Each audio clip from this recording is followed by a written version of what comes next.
hard to capture, extravagant, resurrect the track and it's militant. And I react like a convict and start killing. It's manifesting. The gods work like appliances, dealing in my psyche. Yo, what's going on everybody? It's your boy Naruto Explained here, bringing you guys another chapter discussion for Boruto chapter 46. Now, obviously, if you're an anime-only fan, I highly recommend you click off of the video. I tried to word the thumbnail and word the title in a way to where it's not actually confirming anything. People who read the chapter know exactly what I'm talking about. You know, you guys are like, oh my god! It says Kawaki makes a sacrifice. Kawaki's gonna do something brave and noble. Like, that ain't confirming nothing. That ain't confirming nothing, so I hope this doesn't spoil anybody. So with all of that being said, because you got to read the chapter and know the context. So with all that being said, if you're still here, I'm going to assume you're okay with me talking about spoilers. So the one thing I will say is that the line that really stood out was the fact that you had this moment where Naruto, as he learns that there are only really two ways to stop an Otsutsuki from being brought back.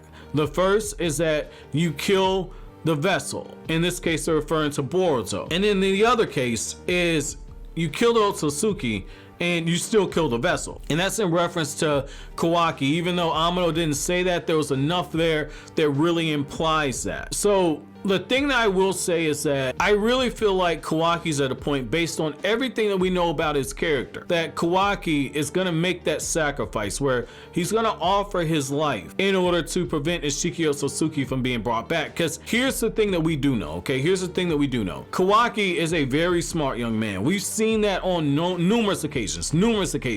Like, I joke to poke fun at the fact that Kawaki has a very convenient selective amnesia where he doesn't recall information about members of Car until he actually comes into contact with them and starts seeing them fighting. He's like, oh yeah, this person can do this. You know, it's just a very convenient narrative device to have Kawaki talking to the readers. And so I totally understand it. I still think it's cheesy, but I understand why it's being used. So I do poke fun at that. But when it comes to actual character arc of Kawaki, what we've seen from the guy on numerous occasions is, one, he's intelligent, and the other thing is Kawaki does not mind sacrificing himself for people that he cares for. And the thing about Kawaki and Naruto's relationship is that Kawaki absolutely cares for Naruto, and he's starting to care for people in the village. And I think that makes it that much more tragic when Kawaki actually destroys the village. I think that makes it that much more tragic because there's something that happened that pushed this kid to where, as Boruto says, I didn't think that you would actually go this far. So it's gonna be interesting to see how those bonds break. And that is something that Ikimoto, I believe it was in an interview that he did with an Italian reporter, where Ikimoto was talking about, or an Italian journalist, where Ikimoto was talking about the fact that the whole purpose of the chapters that we're getting right now is to see how the Boruto and Kawaki relationship forms and then see how it actually breaks apart. So this is going to be interesting to see if Kawaki is on board with being sacrificed. And I think that Kawaki is smart enough to understand that there's got to be some preconditions before they even get to that point. Now, Naruto's not going to be for that, and yet at the same time, like I talked about in another video you guys should have saw, Naruto has to wear a very delicate hat because Naruto has to walk a very tight line where he's essentially the Hokage. He's also a father. He's a father to Boruto. He's adopted father to Kawaki, but he's also the Hokage.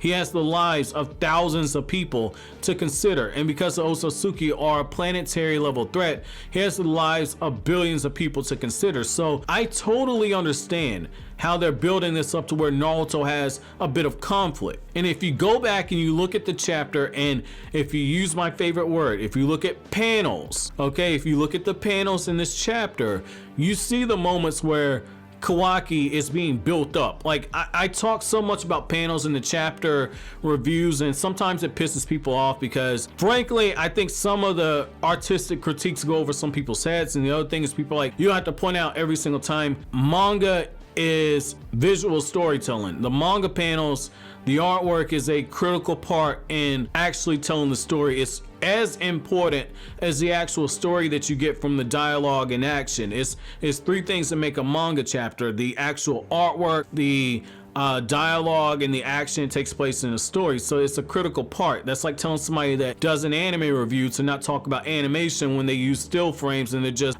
using the motion track on the still frame and maybe adding in a few mouth flaps or whatnot. Like, so I say that to say Ikimoto, I gave him credit in the chapter review. I said he did a really good job when it came to his paneling in this chapter, and I didn't touch on this part because I knew I was gonna make a video on it. But you have this moment where Kawaki, his panel is completely shaded out, and it's in contrast to everything that's going on. It's shaded out, and you have this moment where Kawaki, his mouth is open, he looks like he's about to speak, and he has the speech bubble, and he has the ... And it shows you in that moment that Kawaki is coming to the realization of what his fate is. And if you just look at Kawaki's panels, his panels tell a story into how we get to the ending, to where it shows you at the end where Kawaki, when he uses foul language to refer to Isshiki Otsutsuki, because he says that bastard, Isshiki is taking over Jigen's body by being a parasite and eating into his brain and controlling his body. But the other thing is, you know, when Naruto says, you know, Kawaki, you're telling me he's supposed to be Ishiki's next vessel. If you just watch Kawaki's panels and look at everything in regards to chapter, so if you go back and reread the chapter, still read it, soak up the information, but pay close attention to Kawaki's character, you see the moments where, like in the panel I point out to you where it's blacked out and he has the ... speech bubble, Kawaki's begin to put the pieces together. And then you get the moment where Kawaki shows his disgust, and then once Naruto comes to the realization that Kawaki's to be the vessel, you have that look of acceptance on his face. And so it really makes me believe that Kawaki, after he understands that there are certain conditions that are met, he's going to allow himself to be sacrificed, even if Naruto is not for it. And I definitely think that it's in character for Kawaki, because this is the same guy who, when Jigen showed up, he knew that Naruto, based on his fight with Delta, stood absolutely no chance against Jigen, aka Isshiki Otsutsuki, and he volunteered to go back with Jigen to protect Naruto. He lost his arm in order to protect Naruto and Himawari. And so we've seen on numerous occasions that Kawaki is a very selfless person. And I think that Kawaki understands that when it comes to Otsutsuki, his fate's already resigned.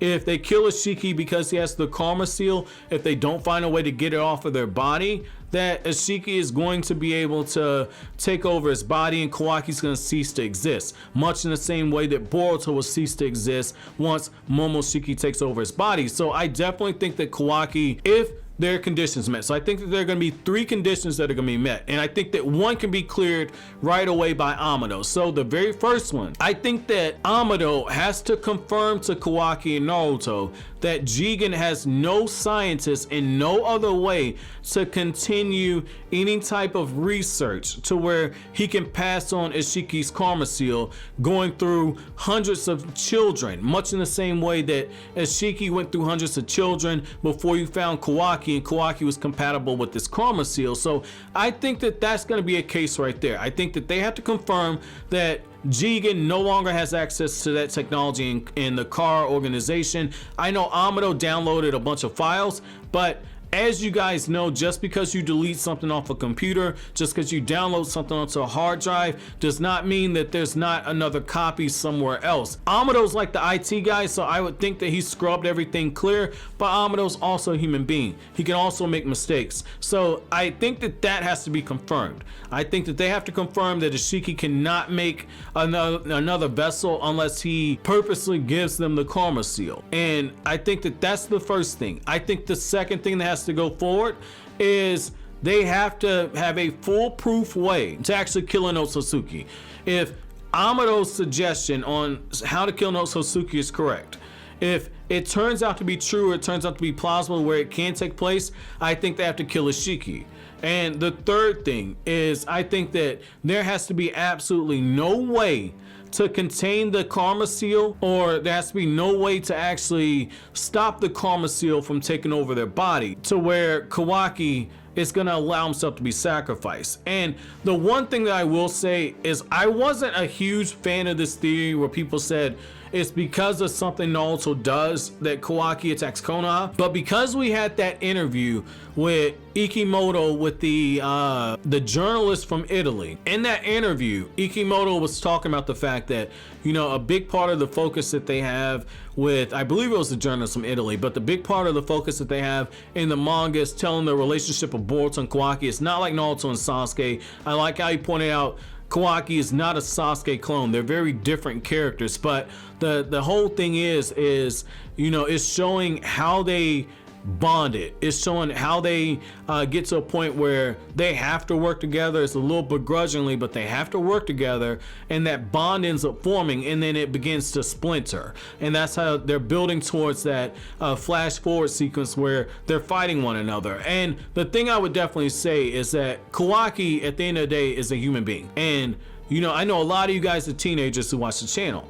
Okay, I know what my analytics say, but I also know that with Boruto, they target a younger audience. They're not targeting fans like myself who were teenagers when Naruto was being ramped out and the anime and all the other stuff are going, and we grew up with Naruto. So I totally understand that, you know, they're bringing in a younger demographic. Kishimoto said that that was his intention. And so some of you guys are in that situation where your hormones are taking over. And I remember how I was at 16 years old. You couldn't tell me nothing. And it's a very human reaction, whether you're 16 or 26 or 36, 46, whatever. It's a very human reaction when you're faced with losing something you care about, to where whatever agreements you had before, you backtrack off of them. That's a very human response. The other thing is a very human response to, in the face of death or something like that, to all of a sudden change. You have the fight or flight instinct, and I think that faced with the possibility of potentially dying, whether it be the karma seal or whether it be him sacrifice himself, Kawaki chooses to live and Kawaki flees, or Kawaki lashes out in rage. I think that that could be one of the things they used to set up him potentially attacking the village. Now, there's a lot of things that we have to kind of take in consideration. Was Naruto okay with this? Did he agree with it? Did Kawaki seal him away because he was trying to sacrifice himself and Naruto wasn't for it? Is that what he meant when he said he sent him the way of the seventh? And is the destruction of Konoha because people tried to stop Kawaki because he attacked Naruto, maybe sent him away, and Kawaki in the span of the battle blew things up? We don't know the full context of that, so I think that that could be something interesting to keep your eye on. But I want to know from you guys, do you guys think that it's in character for Kawaki to come to this conclusion? Let me know down in the comment section below. But as always, guys, if you like anything I had to say, don't forget to comment, rate, subscribe, and share. Thank you so much for watching to the end. Have an awesome day, guys.